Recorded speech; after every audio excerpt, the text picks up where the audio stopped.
அவன் எரித்து விட்டான், எரித்ததை மறுபடி எரித்து விட்டான்.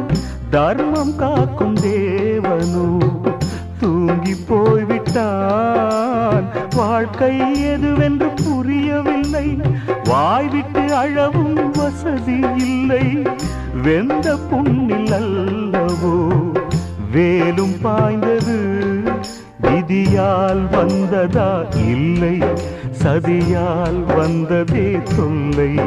விதியால் வந்ததா இல்லை சதியால் வந்ததே தொல்லை. வானத்தை பார்த்தேன், பூமியை பார்த்தேன், மனுஷனை இன்னும் பார்க்கலையே. நான் பிறந்தது அழுதிடத்தானா, ஏ விதியே சரிதானா? தங்க என்னும் தங்கம் இங்கே தீ